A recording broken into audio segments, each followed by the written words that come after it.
Subscribe कीजिए हमारे channel को और लेटेस्ट अपडेट पाने के लिए बेल आइकन को दबाइए।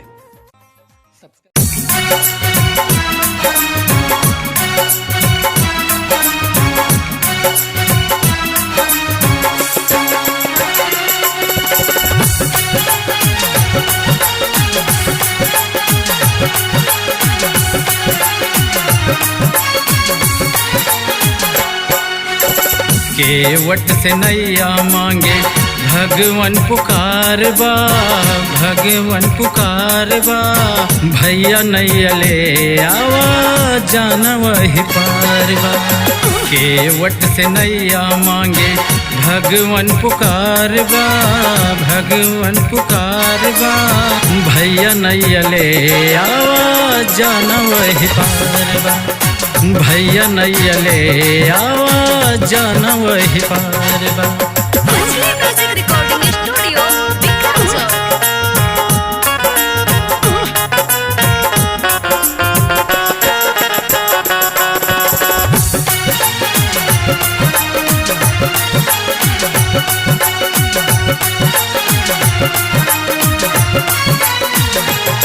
श्री राम की सुन के बात केवट ने अरज हकीना, इनकार नहीं है तो है पैर तुम्हारे धोना।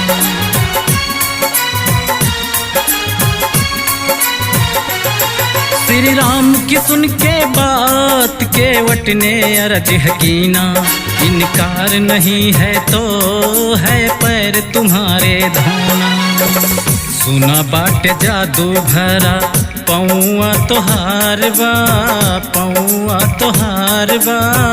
बिन धोए चरण नहीं मुझे बार बार।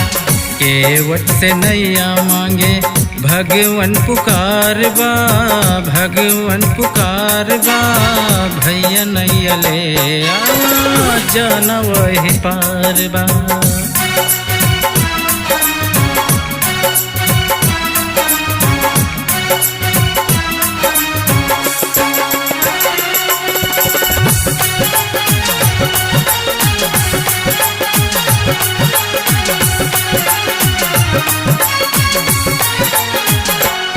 पत्थर की अहिल्या भी तेरे चरण से बन गई नारी।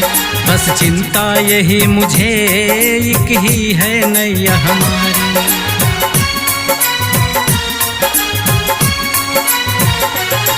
पत्थर की अहिल्या भी तेरे चरण से बन गई नारी। बस चिंता यही मुझे एक ही है नैया हमारी। यही के सहारे मेरा पले परिवार बा, पले परिवार बा। बिन धोए चरण नहीं मुझे एतबार बा। केवट से नैया मांगे भगवन पुकार बा, भगवन पुकार बा। भैया नैया ले आवा जाना वही पार बा। भैया नैया ले आवा जाना वही पार बा।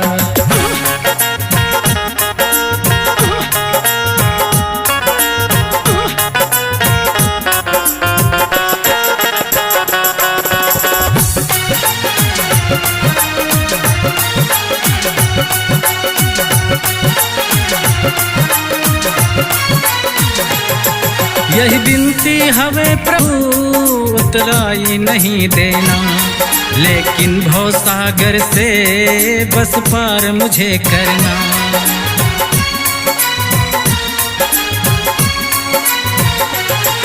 यही बिनती हवे प्रभु उतराई नहीं देना, लेकिन भवसागर से बस पार मुझे करना।